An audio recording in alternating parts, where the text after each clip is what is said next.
11절 하늘의 보좌 실 거룩하다 거룩하다 거룩하다 라는 제목으로 함께 말씀을 나누려고 합니다.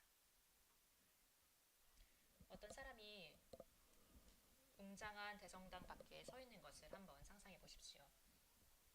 그는 그 아름다운 건축물을 감탄하며 바라보고 희미하게 들려오는 찬양 소리를 듣고 경건한 마음으로 들어가는 사람들의 모습을 봅니다.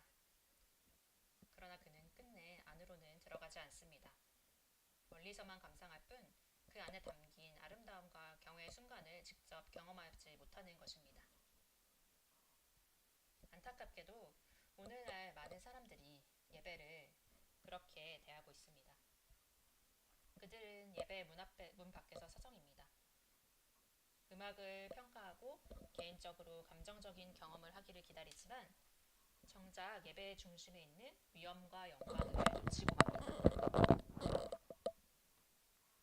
요한계시록 4장은 그 문을 열어줍니다. 사도 요한은 멀리서 궁금해하며 바라보는 데서 그치지 않았습니다. 그는 하늘의 문을 통해서 직접 부름을 받았습니다.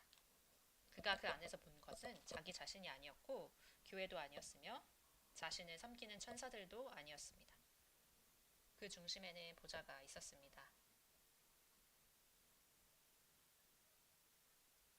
우주 중심에는 사람이 있는 것이 아닙니다. 문화도 교회조차도 아닙니다. 그 중심에는 거룩하신 하나님 자신이 다스리고 계십니다. 하늘의 모든 존재들은 즐기기 위해 모은 것이 아니라 보좌 앞에 엎드려 자신의 면류관을 벗어들이며 이렇게 외칩니다. 거룩하다 거룩하다 거룩하다 주 하나님 곧 전능하신 이여.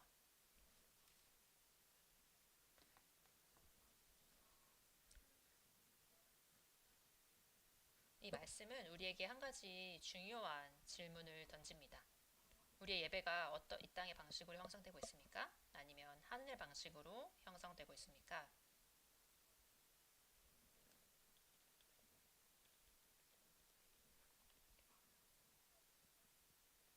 예배 중심에 그리스도가 계십니까? 아니면 우리 자신이 있습니까? 오늘 우리는 요한계시록 4장에서 바로 세 가지 영광스러운 진리를 보게 될 것입니다. 첫 번째로 모든 것을 다스리시는 보좌, 두 번째로 끊임없이 드려지는 예배, 그리고 세 번째로 하나님의 합당하심을 인정하는 예배입니다. 요한과 함께 오늘 그 열린 문 안으로 들어가 봅시다. 먼저 모든 것을 다스리시는 보좌를 봅니다. 바로 열린 문과 하나님의 주도하심에 대한 1절의 상반절의 내용입니다. 1절 상반절에는 이렇게 기록되어 있습니다. 이 일 후에 내가 보니 하늘에 열린 문이 있는데, 요한은 이 일 후에라는 말로 시작합니다. 이는 이 환상이 교회들에게 보낸 7편지와 연결되어 있음을 보여줍니다. 그 교회들은 여러 시험 가운데 있었습니다. 바로 미지근함, 박해, 세상과의 타협, 그리고 주격까지의 충성함. 그러나 이제 장면이 바뀝니다. 바로 땅의 고난이 사라지고 하늘이 열립니다. 요한은 한 문을 봅니다. 그가 연 문이 아니라 바로 하나님께서 여신 문입니다. 이것이 바로 은혜의 계시입니다. 우리가 하나님께 올라가는 것이 아니라 바로 하나님께서 우리에게 내려오시는 것입니다. 예배는 우리의 공로에서 시작되지 않습니다. 바로 하나님의 긍휼에서 시작됩니다. 고대 시대의 열린 문은 즉 왕실의 출입허가를 상징했습니다.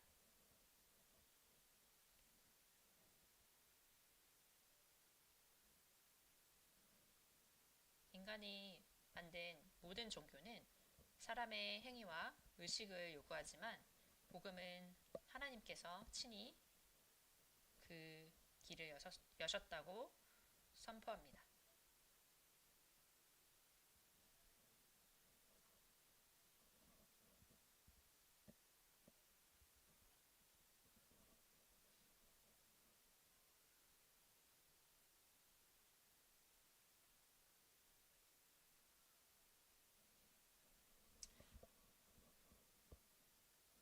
그러니 오늘 이 자리에 있는 여러분은 이것이 우연이 아님을 아시기를 바랍니다. 바로 하나님께서 문을 여셨습니다. 여러분이 합당하기 때문이 아니라 바로 그분이 선하시기 때문입니다.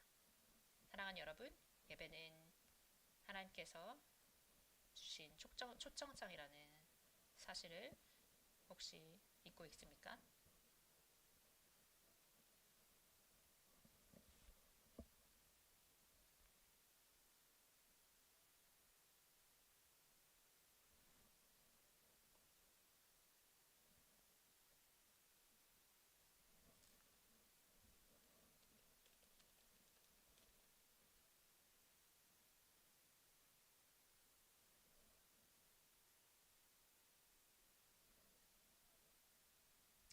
몇 해 전 어느 주일이 떠오릅니다. 저는 그날 굉장히 지쳐 있었고 마음은 냉랭했습니다. 제가 그날 예배 또 설교를 했었어야 했습니다. 그때 바로 예배를 알리는 말씀을 들었습니다. 바로 시편 100편 4절에서 5절 말씀, 바로 감사함으로 그분에 들어가며 찬송함으로 그의 궁정에 들어가서 그에게 감사하며 그의 이름을 송축할지어다. 여호와는 선하시니 그는 인자하심이 영원하고 그의 성실하심이 대대 이루리로다. 이 말씀이었습니다. 그 순간 저는 깨달았습니다. 하나님은 제가 합당하다고 느끼기를 기다리신 게 아니었습니다. 바로 그분이 이미 문을 여셨습니다. 모세처럼 저는 거룩한 땅 위에 서 있었습니다. 제가 거룩해서가 아니라 하나님께서 저를 부르셨기 때문이었습니다. 그러므로 여러분께도 간절히 권합니다. 스스로 합당하다고 또 가치 있다고 느낄 때까지 기다리지 마십시오. 하나님께서 부르시기 때문에 나오십시오. 그리스도께서 휘장을 찢으셨기 때문에 들어가십시오. 그리고 그분이 길 여셨기 때문에 예배하십시오. 두 번째로 나팔소리와 같은 음성과 하나님의 주권적 계획에 대해서 보도록 하겠습니다. 바로 1절 하반절에는 이렇게 기록되어 있습니다. 내가 들은 바 처음에 내게 말하던 나팔소리 같은 그 음성이 이르되 이리로 올라오라. 아멘. 여기서 요한은 나팔소리 같은 음성을 듣습니다. 그 음성은 분명하고 크며 권위 있는 음성이었습니다. 하나님은 속삭이듯 말씀하지 않으십니다. 그분은 왕의 권위로 부르십니다. 출애굽기에서도 시내산 위에서 하나님의 음성이 나팔소리처럼 울려 퍼지며 산이 진동했습니다. 이 장면에서도 마찬가지입니다. 그 음성은 하늘의 왕께서 그의 종을 부르시는 소리입니다. 이리로 올라오라. 이것은 단순한 초대가 아닙니다. 이것은 명령입니다. 세상의 혼돈에서가 아니라 하나님의 보좌의 관점에서 참된 현실을 보라는 명령입니다. 제가 어릴 적에 저는 예배를 가볍게 여겼습니다. 비록 제가 크리스찬 가정에서 태어났지만 말입니다. 노래를 부르고 자리에 앉아서 말씀을 들었지만 마음은 전혀 참여하지 않았습니다. 그런데 몇 년 후에 요한계시록 4장 1절 바로 이리로 올라오라 라는 말씀을 읽는 순간에 그 말씀이 제 마음을 깊이 울렸습니다. 그 한마디가 제 모든 것을 바꾸어 놓았습니다.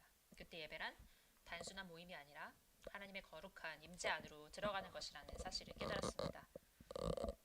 그 이후로 저는 예배에 나올 때마다 제가 합당해서가 아니라 바로 그리스도께서 합당하시기 때문에 경외함으로 나오게 되었습니다. 이 아침에 여러분께 묻고 싶습니다. 여러분은 혹시 하나님이 다스리지 않는 것처럼 살아가고 있지는 않습니까? 요한계시록 4장은 우리에게 하나님은 지금도 보좌에 앉아 계시며 아무 일도 우연히 일어나지 않는다는 것을 분명히 보여줍니다. 창세기의 요셉이 고난 속에서도 하나님을 신뢰했던 것처럼 우리 또한 이해되지 않을 때에도 하나님을 신뢰해야 합니다.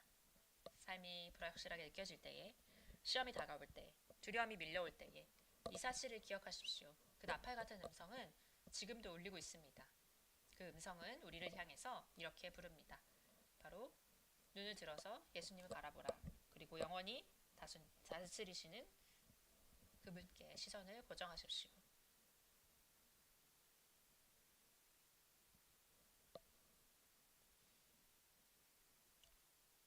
또 2절 말씀입니다. 내가 곧 성령에 감동되었더니 보라 하늘의 보좌를 베풀었고 보가 보좌 위에 앉으신 이가 있는데 아멘. 여기서 잠시 보좌라는 단어에 주목해 봅시다. 지난 몇 년간 뉴스 헤드라인에서는 끊임없이 전쟁의 장면들이 쏟아졌습니다. 폭탄이 떨어지고 아이들이 울부짖고 또 건물들이 먼지로 무너져 내렸습니다. 공습 후에 숨진 딸을 품에 안은 부모의 절망적인 모습, 등에 걸친 옷 한 번만으로도 도망치는 피난민들, 그 와중에 정치인들은 연설을 하지만 땅은 여전히 탱크와 미사일의 굉음으로 흔들리고 있습니다. 거기에 경제적 혼란, 지진, 홍수, 거리에 불이까지 더해지니 세상이 마치 축을 벗어나 돌고 있는 것처럼 느껴집니다.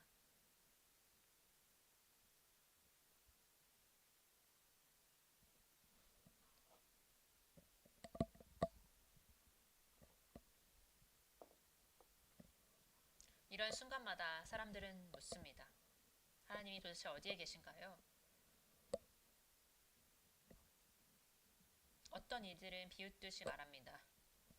하나님이 정말 보좌에 앉아 계시다면 아마 주무시는 게 아닐까?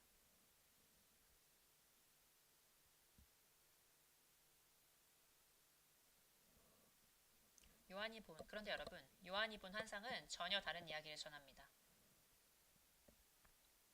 세상이 혼란스러울수록 하늘의 보좌는 비어있지 않습니다. 그 보좌에는 지금도 누군가 앉아 계십니다. 요한은 쓰러진 의자나 버려진 궁전을 본 것이 아닙니다. 바로 흔들림 없이 세워진 보좌, 그 위에 영원히 앉아 계신 분을 본 것입니다. 하나님은 보좌에서 내려오지 않으셨습니다. 그분은 그 자리에서 물러나지 않으셨고 세상의 통제권을 잃지도 않으셨습니다. 폭풍 속에서 아버지를 향해 달려가는 아이처럼 바로 우리도 잊지 말아야 합니다. 바로 시편 29편 10절의 말씀처럼 말씀에 여호와께서 홍수 때에 좌정하셨으며 라고 말하는 것처럼 말입니다. 이 환상은 단지 요한만을 위한 위로가 아닙니다. 바로 우리 모두를 위한 말씀입니다. 사람의 나라들이 흔들릴 때에, 또 내 개인의 삶이 무너질 때에, 또 절망의 유혹이 밀려올 때에 바로 눈을 들어보십시오. 또 보좌를 바라보십시오. 그리고 그 보좌에 앉아 계신 분을 바라보십시오. 3절 말씀입니다. 앉으신 이의 모양이 벽옥과 홍보석 같고 또 무지개가 있어 보좌에 둘렀는데 그 모양이 녹보석 같더라. 요한은 하나님의 얼굴을 묘사하지 않습니다. 그 대신 하나님의 영광을 보여줍니다. 벽옥, 즉 수정처럼 맑으며 홍보석처럼 깊은 붉은색을 띠며 보좌를 둘러싼 에메랄드 빛의 빛 무지개 같이 눈이 부십니다. 이 보석과 또 색들은 무엇을 의미할까요? 바로 각 색깔은 하나님이 누구신지 그리고 우리가 어떻게 응답해야 하는지를 보여줍니다. 벽옥은 순결과 거룩함을 상징합니다. 하나님은 완전히 거룩하신 분이십니다. 그렇다면 우리의 삶 속에서도 그 거룩함을 비추고 있습니까? 그분이 거룩하시니 우리도 거룩함을 힘써 추구하고 있습니까?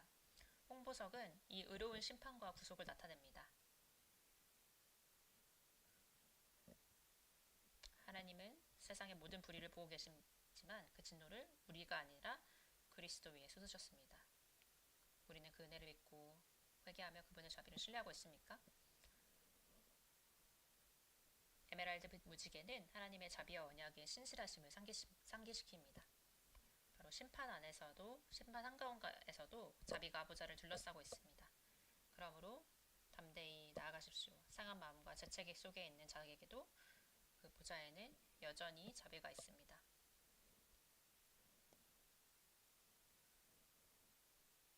죄와 슬픔으로 어두워진 세상 속에서 보좌를 바라보십시오.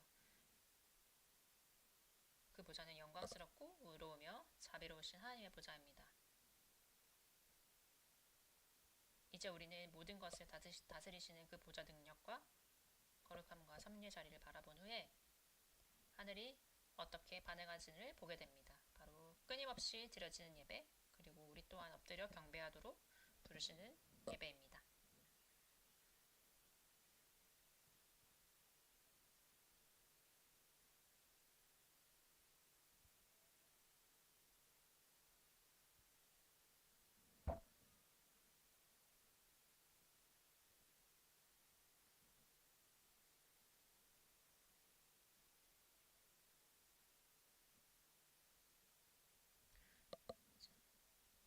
두 번째로 요한은 끊임없이 드려지는 하늘의 예배를 봅니다. 바로 4절 말씀입니다. 또 보좌에 둘려 24보좌들이 있고 그 보좌들 위에 24장로들이 흰옷을 입고 머리에 금관을 쓰고 앉았더라.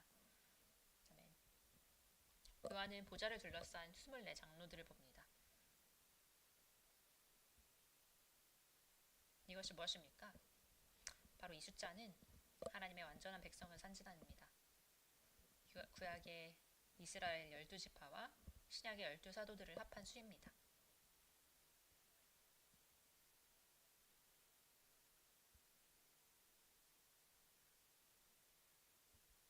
바로 즉 그들은 모든 구속받은 성도들 곧 그리스도를 믿음으로 은혜로 구원받은 자들 하나님 교회 전체를 대표합니다. 그들은 흰 옷을 입고 있습니다. 그 흰 옷은 그들 자신의 의가 아니라 바로 그리스도의 의로 덧입혀진 의로움을 나타냅니다. 그 흰 옷은 하나님께서 주신 선물, 곧 칭의를 상징합니다. 하나님은 우리의 생의로가 아니라 예수 그리스도의 완전한 사역 때문에 죄인을 의롭다 선언하십니다.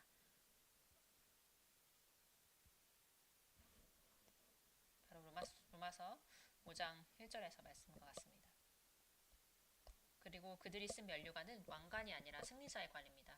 이는 충성된 이들에게 주시는 하나님의 상급을 나타내지만 그것조차 우리가 이뤄낸 결과가 아니라 그리스도께서 죄와 사망을 이기셨기 때문입니다.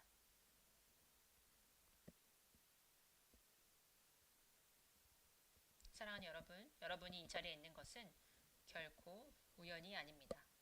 하나님께서 여러분을 인도하셨고 비록 멀게 느껴질지라도 그분의 말씀으로 지금도 여러분을 부르고 계십니다.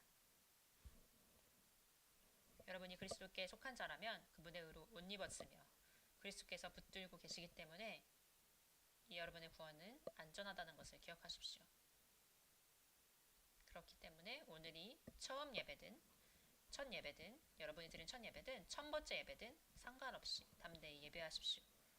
여러분 자신의 힘이 아니라 바로 지금도 우리를 위해서 중보하시는 그리스도를 의지하여서 예배하십시오. 5절 말씀입니다. 보좌로부터 번개와 음성과 우레소리가 나고 보좌 앞에 켠 등불 일곱이 있으니 이는 하나님의 일곱 영이라.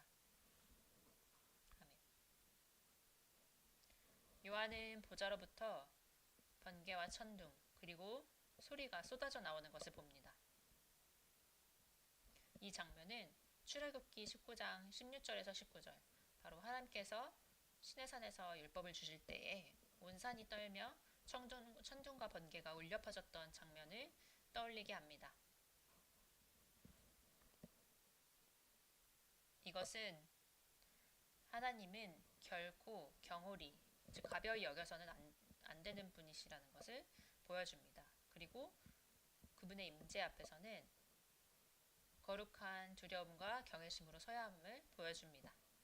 그리고 요한은 7 등불이 불타오르는 모습을 봅니다. 이는 성령의 충만하심과 완전하심을 상징합니다. 그렇다면 왜 7일까요? 성경에서 7, 즉 7은 완전함과 충만함을 상징합니다. 그러므로 여기서 말하는 7영은 여러 성령이 있다는 뜻이 아니라 한 분 성령께서 완전하고 충만하게 역사하신다는 의미입니다. 다시 말해서 성령께서 이 하늘의 예배 가운데 계십니다. 그분은 멀리 떨어져 있거나 막연한 존재가 아니라 삼위일체 하나님의 첫 번째 위격신 하나님 자신이십니다.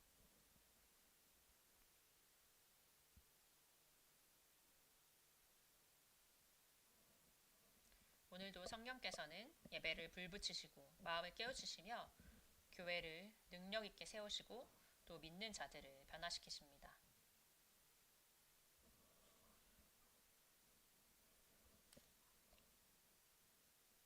사랑하는 여러분, 혹시 예배가 잘 드려지지 않는다면 그럴 때에 성령님께 도움을 구하십시오.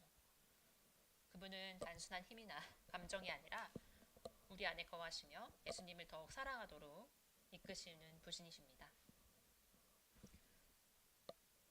성령께서 우리로 하여금 말씀을 깨닫게 하시고 우리의 마음을 살아나게 하여 예배하게 하시는 분입니다.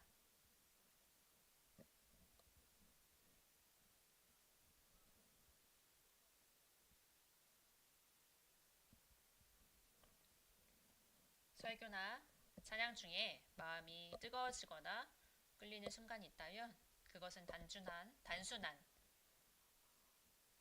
감정의 조작이 아니라 하나님께서 부르시는 거룩한 초대입니다. 그러므로 우리가 예배할 때에 우리 자신의 힘으로가 아니라 바로 성령의 능력으로, 성령의 능력 안에서 예배합시다.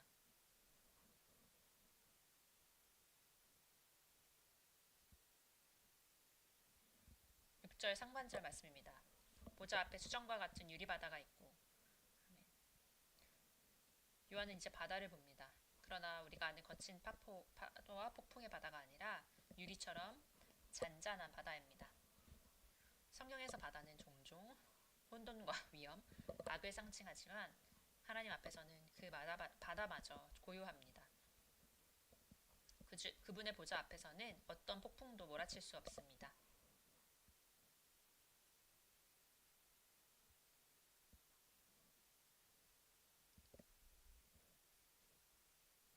이 장면은 마가복음 4장 39절을 떠올리게 합니다.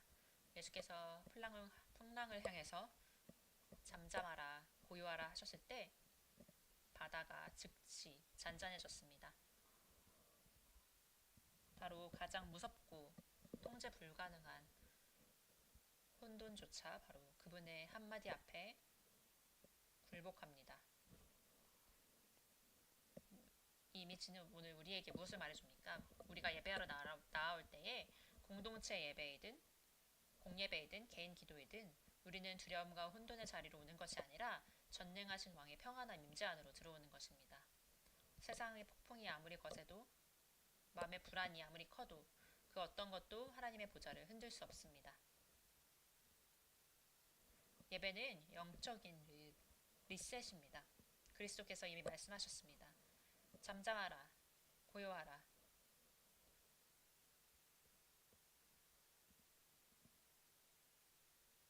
그리고 그분의 말씀 앞에 모든 것이 순종합니다. 그러면 여러분, 불안함이 아닌 안식에서 예배가 흘러나오게 하십시오.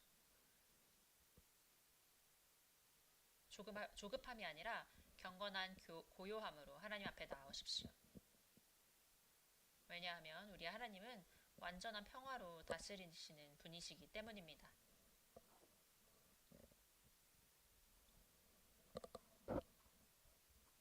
6절 하반절에서 7절 말씀입니다. 보좌 가운데와 보좌 주위에 네 생물이 있는데 앞뒤에는 눈들이 가득하더라. 그 첫째 생물은 사자 같고 그 둘째 생물은 송아지 같고 그 셋째 생물은 얼굴이 사람 같고 그 넷째 생물은 날아가는 독수리 같은데. 그런 다음 요한은 네 생물을 봅니다. 눈이 가득하고 늘 깨어있으며 빛나는 존재들입니다. 매우 이상한 모습입니다. 이것은 모든 피조물을 대표합니다. 바로 사자는 권세, 소는 섬김, 사람은 지혜, 독수리는 신속함을 상징합니다. 이 생물들은 끊임없이 경배하며 모든 피조물이 창조주께 찬양을 드려야 함을 보여줍니다. 여기서 우리는 예배는 단지 주일의 활동이 아니라 바로 피조물의 본질적인 목적이라는 사실을 깨닫습니다.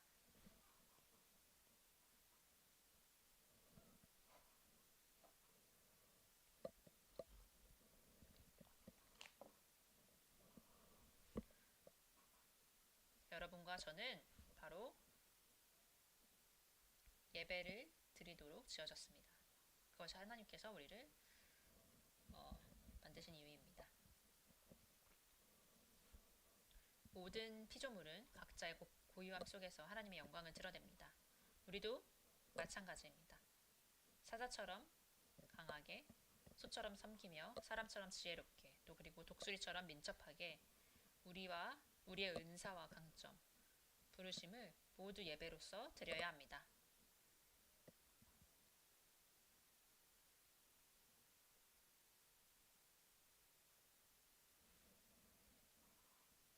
성도 여러분, 예배가 단지 찬송이나 설교에만 국한된다고 생각하지 마십시오.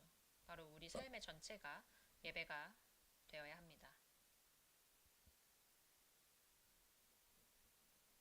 우리의 일과 또 쉼과 생각과 말 모두가 창조주 하나님의 영광을 드러내는 삶이 되어야 합니다.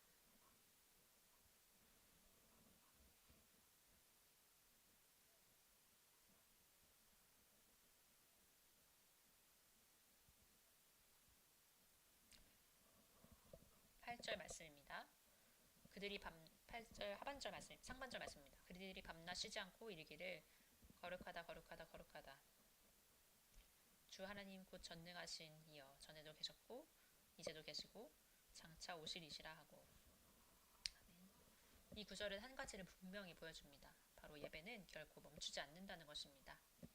낮이나 밤이나 이 생물들은 계속해서 외칩니다. 거룩하다 거룩하다 거룩하다. 히브리식 사고에서 이렇게 반복하는 것은 강도를 나타내는 표현입니다. 3번 반복함으로써 바로 완전한 절대적인 거룩함을 강조하는 것입니다. 하나님은 우리의 이해를 넘어서는 지극히 거룩하신 분이십니다.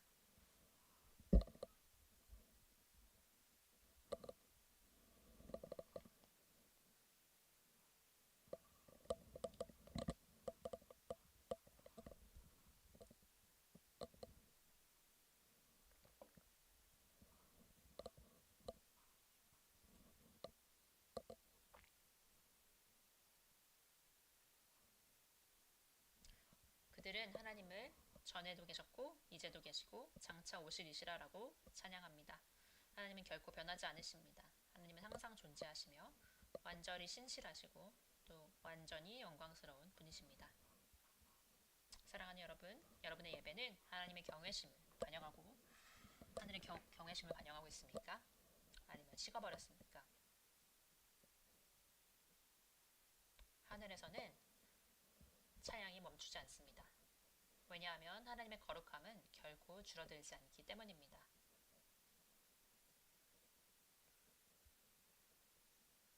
사랑하는 여러분, 어쩌면 내가 여기에 있는 게 맞는지 모르겠어 라고 생각하실지도 모릅니다.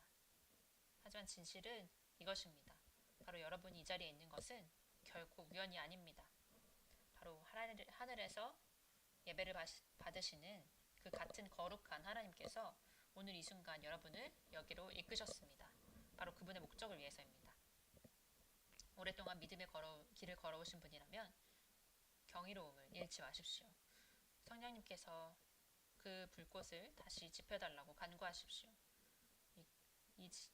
지금 이 끊임없는 찬양에 동참하십시오.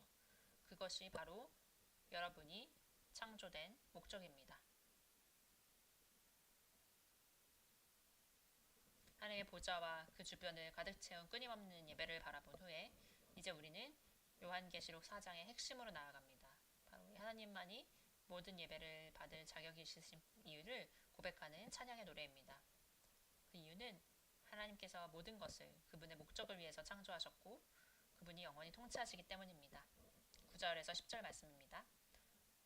그 생물들이 보좌에 앉으사 세세토록 살아계시는 이에게 영광과 존귀와 감사를 돌릴 때에 24장로들이 보좌에 앉으신 이 앞에 엎드려 세세토록 살아계신 이에게 경배하고 자기의 관을 보좌 앞에 드리며 이르되. 아멘. 이 구절들은 우리에게 이렇게 보여줍니다. 하늘은 결국 침묵하지 않습니다. 하늘의 예배는 기분이나 편의 또 상황에 좌우되지 않습니다. 하늘 예배는 끊임이 없고 억지스럽지 않으며 기쁨으로 충만합니다.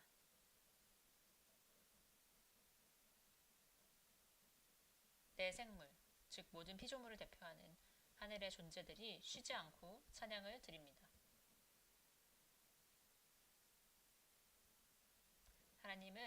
그들은 하나님께 다음과 같은 것을 드립니다. 바로 영광입니다. 바로 하나님의 완전한 위엄과 아름다움, 거룩함을 인정함을 의미합니다. 두 번째로 하나님께 존귀를 드립니다. 바로 깊은 존경과 순종, 경외심을 나타냅니다.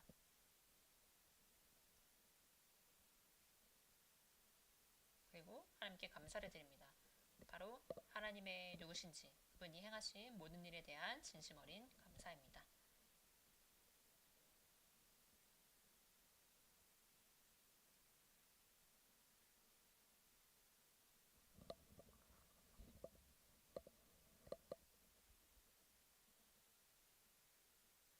우리가 하나님께서 어떤 분이신지에 대한 반응하는 것이 바로 예배입니다. 이 생물들이 예배할 때마다 하나님의 구속받은 백성을 상징하는 24장로들은 보좌 앞에 엎드려 자신의 면류관을 던지면서 화답합니다. 성경시대의 면류관은 상급과 존귀의 표시로 주어졌습니다. 하지만 여기서는 그 면류관을 다시 보좌 앞에 돌려드립니다. 바로 우리의 상급조차 우리가 얻은 것이 아니라 바로 하나님의 은혜로 주어진 선물임을 고백하는 것입니다.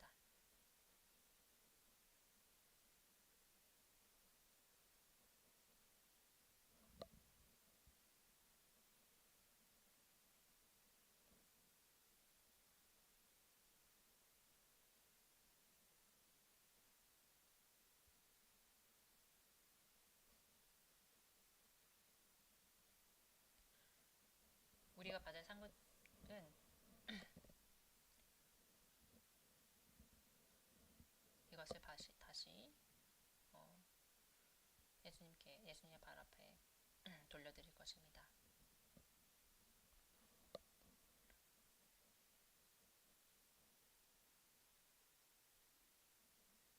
(1555년) 영국의 종교개혁자 니콜라스 리들리는 개신교 신앙 때문에 투옥되었습니다. 그는 휴 라티머와 함께 화형을 당하기 전날 밤에 평안하게 잠을 잤습니다.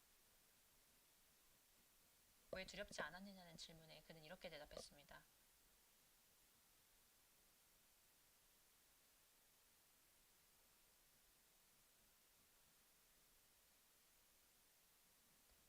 내가 누굴 믿는지 알기 때문입니다. 나의 주님께서 하늘 보좌에서 통치하고 계십니다.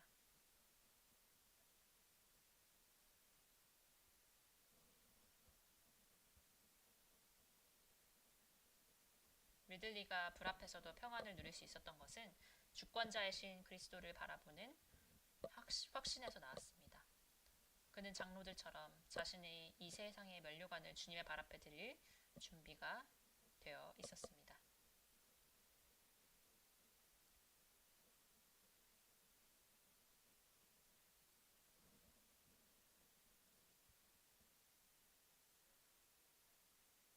여러분의 예배는 가끔씩 드리는 것입니까? 아니면 서두르거나 조건적입니까?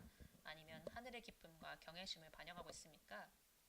참된 예배는 하나님의 가치를 깨닫는 것에서 시작하여서 온전히 드림으로 끝납니다. 모든 면류관과 모든 성취 그리고 모든 시련까지도 그분의 발 앞에 내려놓아야 합니다. 여러분께서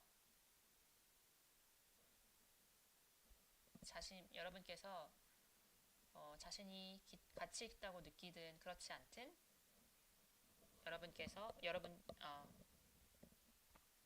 오십시오. 바로 그리스도께서 여러분을 가치 있게 만드셨기 때문입니다. 여러분의 삶과 시간과 은사, 재물을 겸손하고 기쁜 마음으로 보좌 앞에 드리는 예배가 되게 하십시오. 11절 상반절 말씀입니다. 바로 우리 주 하나님이여 영광과 존귀와 권능을 받으시는 것이 합당하오니, 합당하다라는 말은 하나님께서 스스로 그럴 자격이 있으신 분이라는 뜻입니다. 우리가 그분을 합당하다고 판단했기 때문이 아니라 그분 자체가 본질적으로 합당하신 것입니다. 하나님의 합당함은 우리의 의견이나 감정에 달려있지 않습니다.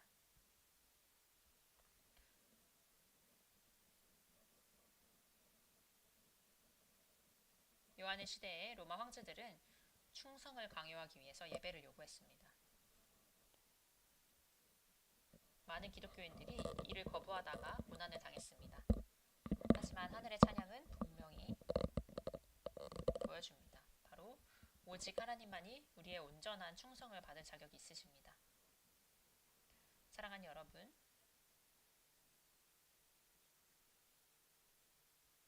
바로 오직 하나님만이 우리의 온전한 충성을 받을 수 있습니다.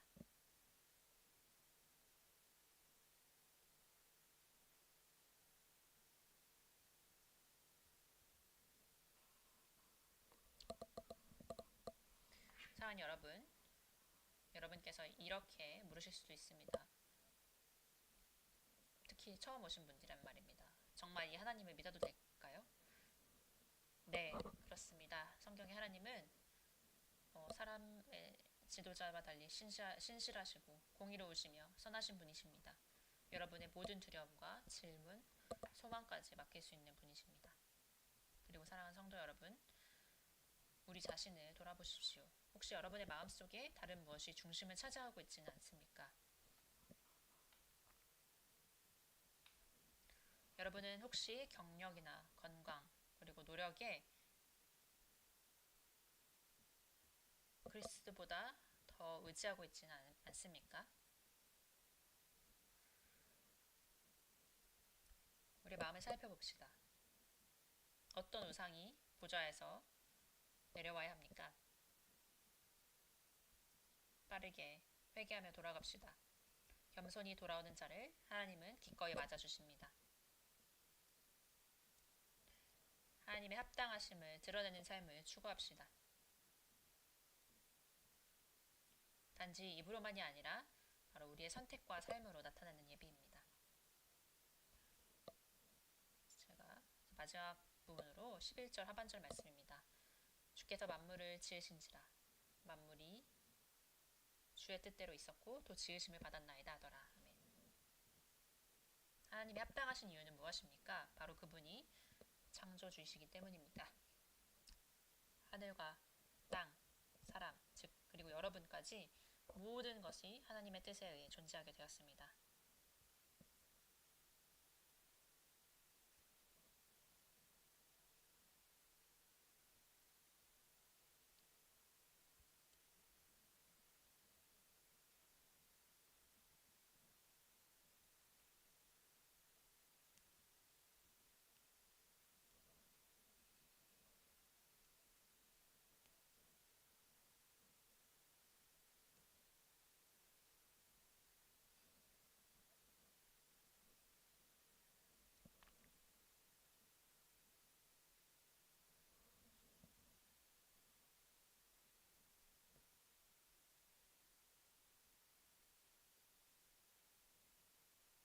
모든 것은 바로 하나님의 이 말씀으로 6일 동안 창조되었습니다.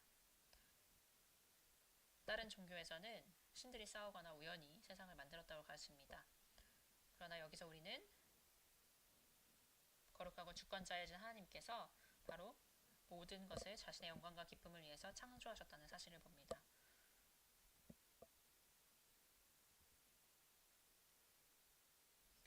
하나님께서 모든 것을 자신의 영광과 기쁨을 위해서 창조하셨다는 것은 이기적이란 뜻이 아닙니다. 오히려 모든 것, 그 안에 또 여러분과 저도 포함되어 우리에게 목적이 있으며 또 하나님을 기쁘게 하고 그분의 선하심을 반영하도록 창조되었다는 의미입니다.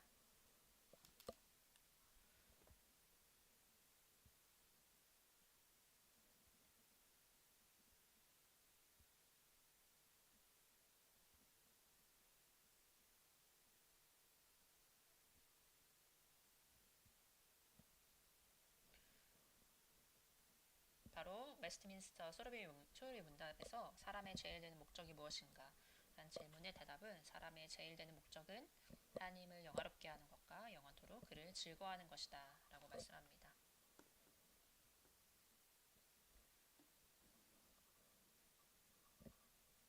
오늘날 예배는 종종 개인적인 취향에 따라 좌우됩니다. 어떤 찬양을 좋아하는지, 누가 설교하는지, 우리 예배가 우리에게 어떤 감정을 주는지에 집중하기가 쉽습니다. 하지만 요한계시록 4장은 우리의 시선을 다시 바른 중심으로 돌립니다. 예배는 내가 무엇을 얻느냐가 아니라 무엇을 드리느냐에 관한 것입니다. 우리의 마음과 찬양, 면류관, 그리고 온전한 자신을 드리는 것입니다. 우리는 단순한 구경꾼이나 소비자가 아니라 구속받은 자로서 자신의 면류관을 내려놓고 마음을 굽혀 경배하는 자로서 나아가는 것입니다.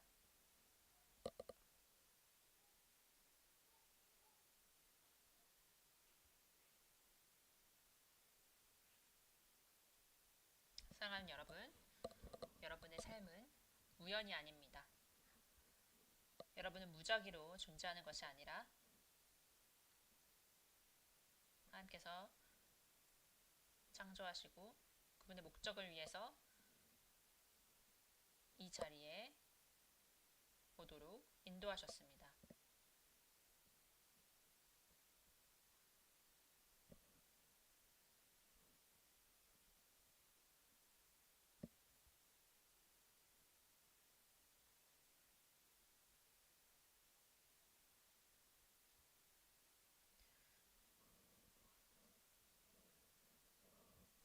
기회는 어떤 것도 만들 수가 없습니다. 바로 하나님께서 여러분을 창조하셨고 여러분은 의미 있는 삶 그리고 여러분을 만드신 분 안에 뿌리내린 삶으로 초대받았습니다.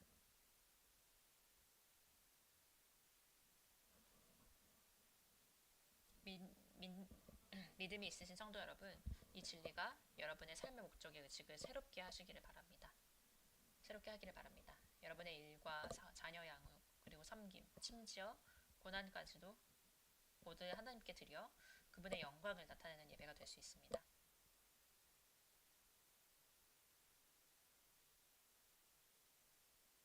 바로 우리의 삶이 예배가 되어야 합니다. 마지막으로 여러분께 다음 질문을 드리며 도전을 드리고자 합니다. 첫 번째로, 여러분은 하나님의 보좌가 실제로 존재하며 여러분의 삶을 통치하고 계신다는 사실을 믿으며 살고 있습니까? 하나님의 주권적인 통치는 멀리 떨어져 있거나 추상적인 개념이 아닙니다. 여러분의 걱정과 계획, 일상의 결정들을 하나님께 맡기고 삶이 불확실하게 느껴질 때에도 그분의 섭리를 신뢰하십시오.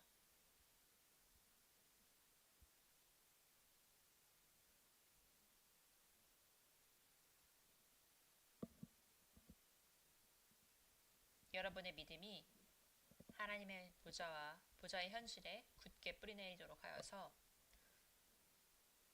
두려움과 불안을 경외심과 신뢰로 바꾸십시오.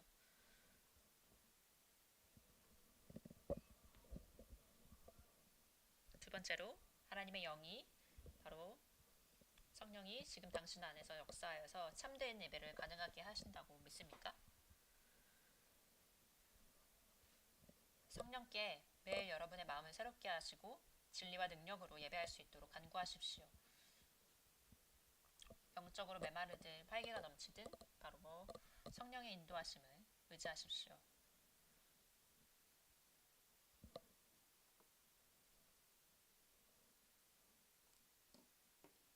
절대 자신의 힘으로 예배하려고 하지 마십시오.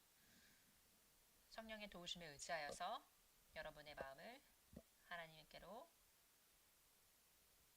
향하게 하십시오. 세 번째, 마지막으로 여러분은 하나님의 영광과 합당한 목적을 위해서 창조된 사람처럼 살고 있습니까?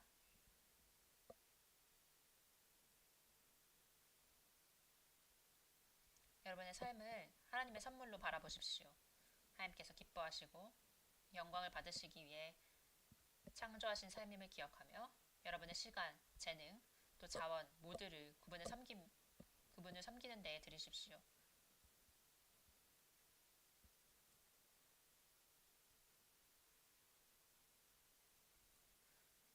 하나님의 나라를 위해서 의도적으로 살아가는 부르짐을 받아들이고 여러분의 자신이 가진 모든 것을 예배의 행위로 드리는 삶을 살아가십시오. 바로 지금부터 우리가 하나님을 볼 때까지 말입니다. 예배는 절대로 끝나지 않습니다. 함께 기도하시겠습니다. 하나님 아버지 감사합니다. 하나님께서 멀리 계신 분이 아니라 바로 우리와 함께 하시고 사랑으로 우리를 통치하심에 감사합니다. 하나님 우리가 함께서 통치하심에 우리가 신뢰할 수 있도록 도와주십시오. 심지어 우리의 삶이 불확실하지라도 말입니다. 우리의 모든 것을 주님께 맡기고 주님의 뜻에 안식할 수 있도록 도와주십시오.